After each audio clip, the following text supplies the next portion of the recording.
Hello and welcome. We're in wine country and I'm Mary Babbitt. Wine country, as you may know by now, is the source for some of the very best food in the nation.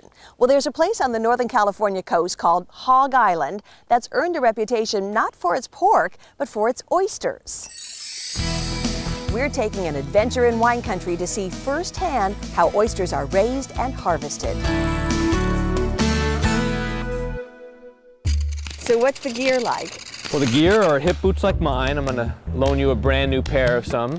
And to put those on, you're gonna need some of these beautiful socks. Special issue oyster socks. These are kind of nasty looking, actually. And mismatched. Yeah. What do you mean? The old saying, "the world is his oyster," couldn't be more true for John Finger. You know, John, I've always wanted thigh-high boots, but I never really could have got like this. What do you think? Oyster fashion. Yeah. Let's go take a boat ride.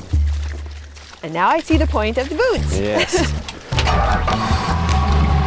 John is the co-owner of an award-winning oyster farm called Hog Island Oyster Company on California's Tomales Bay.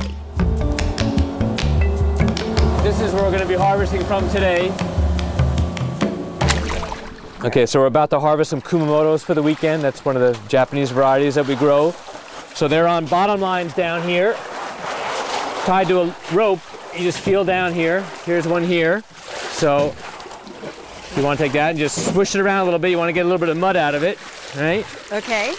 And then we're going to go ahead and toss it in the boat. They're kind of heavy. Oh, that's nothing.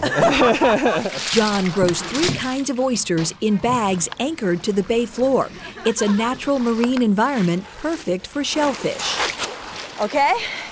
I don't know that I can do this. Ready? 1, 2, 3. Oh! Did it. Woo! That's hard. The wonderful thing about shellfish, oysters and clams, is they're filter feeders. So they're actually part of a well-functioning estuary. You actually need filter feeders in a bay like this to filter particulate matter and all the microscopic algae that's blooming. If you don't have that happening, things get out of balance. Oh my goodness, these are heavy oysters.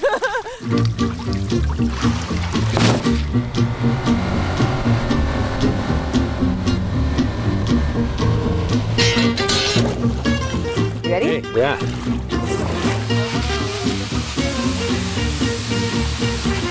Okay, so now we've harvested the oysters, but that's only part of the work. We bring them in here, hose them off, and now we got to sort them. And I'm going to show you what we look for when we're sorting oysters. So these are some kumamotos here.